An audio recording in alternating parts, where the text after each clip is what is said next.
অ' অসীম, অ' আছনে? অ' ওলাই আছোন বাহিৰলৈ। ৰাজা তই কি হ'ল আকৌ? অ' প্ৰসাদ আনিছ দে। এতিয়া মানে তই কি গুৱাহাটীৰ পৰা বাহিৰ আহিছ? অ' তো আজিকালি গুৱাহাটীত থাকো না। সেইপাতো লগতে লৈ আহিছো আৰু। সেইপাত মানে কি আকৌ? এই কৰোণা নে কি সেইডাল দেখিছনে? কৰোণাটোৰ কাৰণে আজিকালি বন্ধুৰ পৰা আঁতৰত থাকিব লগা হ'ল। উপায় নাই, পৰিস্থিতি সেইটো। হয়। এইখিনিতে বচোন এতিয়া। দে।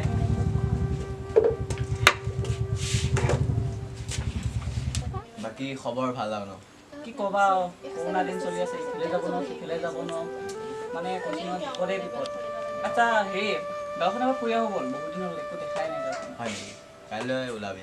ঠিক আছে, কাইলৈ আহিম, দুইটা গাঁওখন এবাৰ ফুৰি আহিম। দে হ'ব, ওলাবি সোনকালে। দে মই যাওঁ হা? যাবি।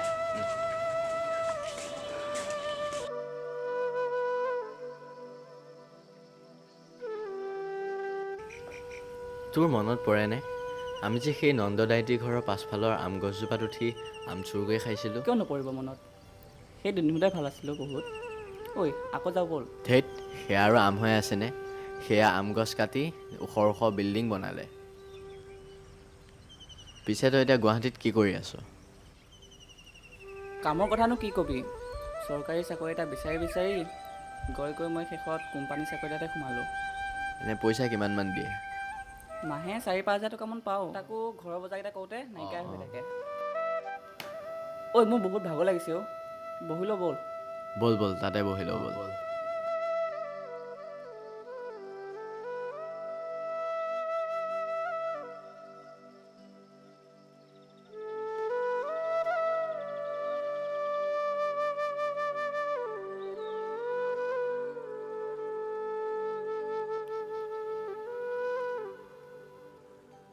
নদীখন যিমানে খহিছে সিমানে চকুৰ টোপনি নোহোৱা হৈছে।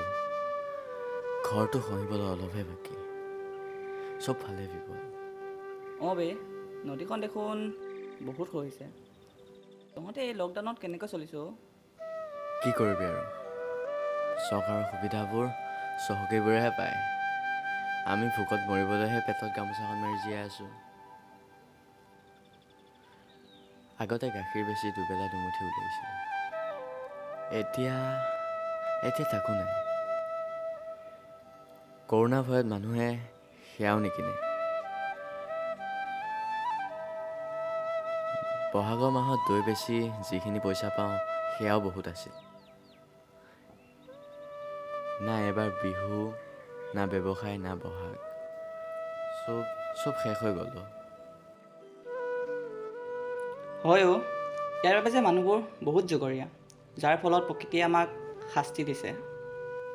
ধেত, তই বৰ দুখ লগাই দিলি অ', ব'ল এতিয়া যাওঁগৈ ইয়াৰ পৰা। ইমান দিনৰ মই লগ পাইছোঁ, অলপ কথা পাতোঁ দে। ঐ ৰচোন, তোক সেই ৰহিমলাজনী খবৰ কি অ'? সেইজনী কথা আৰু কি কবি, গাঁৱৰ এমূৰৰ চৰকাৰী চাকৰিয়া এজনৰ লগত গুচি গ'ল। আৰু মইনো